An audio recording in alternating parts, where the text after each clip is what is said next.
All right. Hey, what's up, guys? I wanted to come on today and talk about something that's really important that's kind of been on my mind for a while now.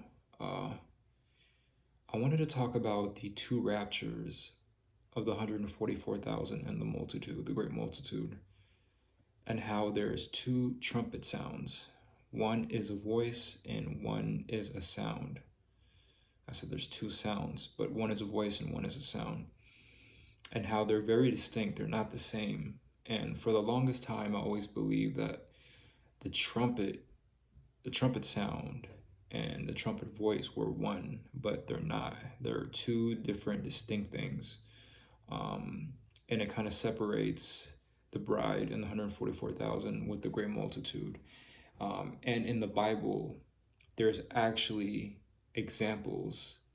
God is so awesome. Like there's examples in the Bible that actually tells you the distinction between his voice and how it sounds like a trumpet and the actual trumpet itself. So he separates those two.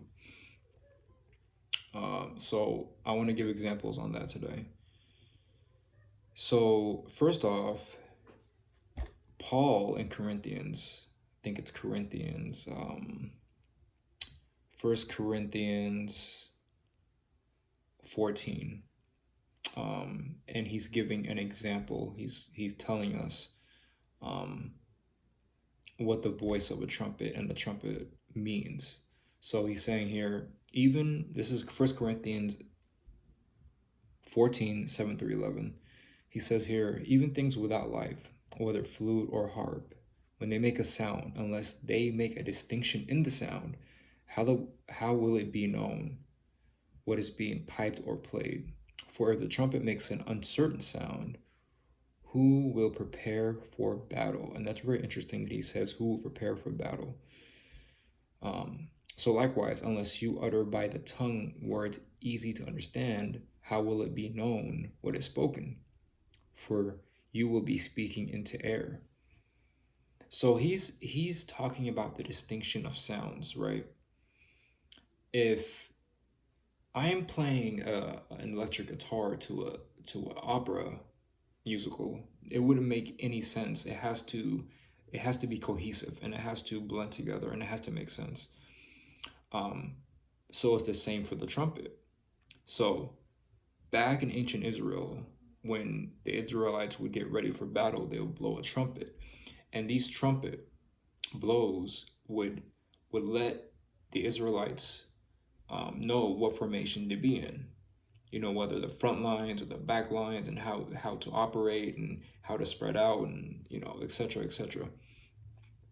You have to know who is being called. You have to know if you're being called, and you have to know if someone else is being called. And so this is what Paul is talking about. So it's really important to know when the trumpet is sounded, whether it's for you or somebody else, okay? And there's examples in the Bible actually that tells us this. So first, let's go to, what is this? Exodus 19, verse 19. Okay. Now, the Lord had basically told Moses to get the Israelites ready, to consecrate themselves, because he was coming down on Mount Sinai.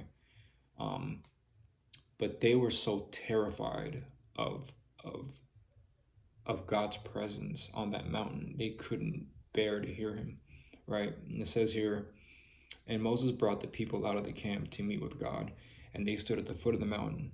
Now Mount Sinai was completely in smoke, because the Lord descended upon it in fire. Its smoke ascended like a smoke of a furnace, and the whole mountain was quaked greatly. And when the blast of the trumpet sounded long and became louder and louder, Moses spoke, and God answered him by voice. That trumpet sound is not a trumpet actually being sounded like an instrument. That trumpet is God's voice, and God's voice sounds like a trumpet.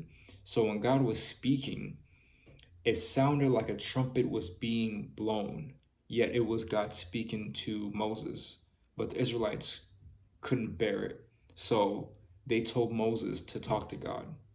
They did not want to even see God. They were that terrified. That's one example. Another example is Exodus 20:18. The people's afraid of God's presence. Now all the people witnessed the thunderings and the lightnings and the sound of the trumpet and the mountain smoking. And when the people saw it, they trembled and stood far off. Okay? Now, it says here, now all the people witnessed the thunderings, the lightning flashes, and the sound of the trumpet. The sound of the trumpet. God speaking to them. Then they said to Moses, you speak to us, and we will hear you, but let not God speak to us, lest we die. So the sound of a trumpet here again is showing you that God is speaking through his voice, and his voice is like a trumpet. Okay, that's another example. But they were so terrified of God's voice, they didn't even want to hear it anymore. They told Moses to go and talk to God. Okay, that's another example. Okay, and when you translate that in the Greek and Hebrew, in the Greek it's phone. The phone is actually the voice of the trumpet. It's not the instrument, it is the voice. Okay, in I think it was Exodus 24. This is another awesome example. Exodus 24, the Lord actually tells Moses to come to the mountain and to bring with him the 72 elders. The 72 elders and the Lord and Moses actually dined with God. They actually ate and drank. They had communion with God. They actually sat on the sapphire stone that God's throne sits on. It's amazing. This is another illustration of the 144,000 going on the Mount Sinai, going on Mount Zion to be with God. Okay. Well, the great multitude, the rest of the Israelites, were actually at the bottom of the mountain. The elders, which represent the 144,000, actually got to go with God and commune with him because they could actually bear to hear God's voice. That voice that called them. Well, as the great multitude couldn't. So that's another awesome example of the 144,000 in the Old Testament. The 72 elders, Moses, and those elders with his brother Aaron. Okay. Another example of the voice of God. Okay. It says here in 1 Thessalonians chapter 4, 16 through 17, for the Lord himself would descend from heaven with a shout, with the voice of the archangel, and with the trumpet of God, and the dead in Christ will rise first. Then we who are alive and remain shall be caught up together with them in the clouds to meet the Lord in the air, and thus we shall be with the Lord forever. Here it says, for the Lord himself will descend from heaven with the shout and the voice of the archangel. That voice is phone. Phone is a voice. It's not a trumpet. It's a voice. It's another example of God speaking. God's speaking. God is not holding a trumpet. His voice is like a trumpet. So that's another example. In Mathew 24, that's another example. Mathew 24, verse 31, and it says, and he will send his angels with a great sound of a trumpet, and he will gather together his elect from the four winds, from one end of heaven to another. His elect, his 144,000. So we see here that whenever God speaks and his voice is like a trumpet, he's making a distinction between his bride and the great multitude. So the phone is gathering his bride. His voice is gathering his bride.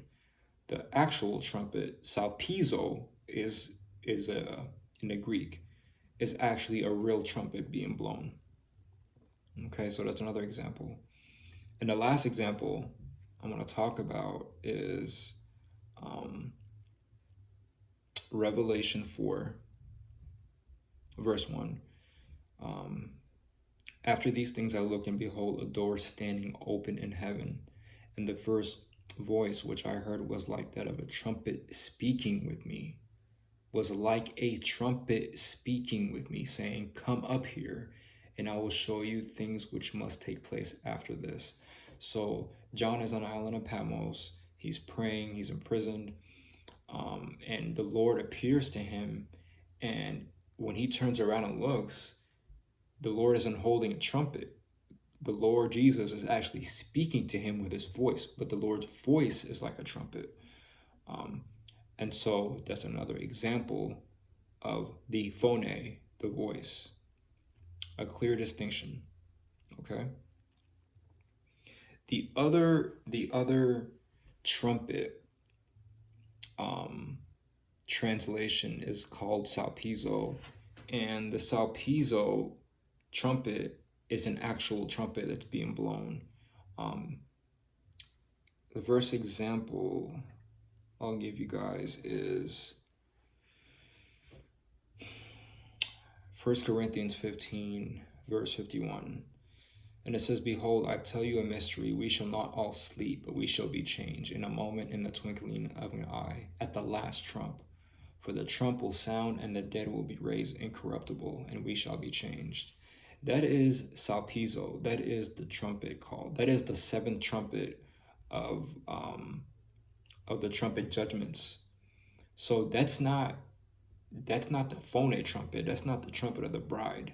That's the trumpet that's heralded in Revelation when God finishes his basically judgments before he starts the bowls. And this is when the bride, the 144,000, are going around witnessing to people, gathering all they can gather, and they had finished gathering everyone. After that, that seventh trumpet, the SALPIZO, will sound, and then they will basically gather the rest of the great multitude. So the great multitude is being gathered by the SALPIZO trumpet, not by the phone trumpet. The phone trumpet is for the bride and 144,000, the elect of God. The SALPIZO trumpet, the seventh last trumpet in Revelation, is for the great multitude, which, if you go back in Exodus, is basically the Israelites that did not want to go on the mountain with the elders and Moses. They stayed because they were afraid, so they had to stay there. Well, as the 72 elders of Moses basically went on the mountain, which represent the 144,000. So these are the distinct trumpet calls, guys. There's two raptures, and there's two distinct trumpet calls. The first is the phone. The phone is the voice of God. He will call his bride, 144,000. And the SALPIZO is the actual trumpet. And the SALPIZO basically is every other trumpet besides the phone that's been called. So the examples of the SALPIZO is 1 Corinthians 15, 51, which I just read, which is the seventh trumpet, the last trumpet. Revelation 8, 6 through 13, Revelation 9, 1, Revelation 9, 13, Revelation 10, 7, Revelation 11, 15. These are all the trumpet calls. They're either judgment trumpets, or they are the last trump, which gathers the great multitude after the 144,000 basically preaches the gospel to them. But yeah, they're, two distinct sounds of the trumpet, guys. So I hope this helped. I hope it makes sense. God is so awesome, man. Once you look at his word, it just makes sense. It all makes sense. So God's voice will gather the bride and the 144,000, those ready to see him. And the SALPIZO, the last trumpet, will gather the great multitude. So if you're the bride, you're going to hear his voice, and it's going to be a beautiful sound. And the 144,000, the elect. And if you don't hear that voice, or if it's, if it's you can't bear it, then it's probably not to be, and you're probably might have to wait until the last trump. So let's hope that doesn't happen. But I mean, that's all we can say for now. But that's it, guys. Just wanted to share that with you, and I hope this makes sense. So if it doesn't, please leave me a comment, and I can explain it further to you. Okay. All right. Let's have a good one. Good night.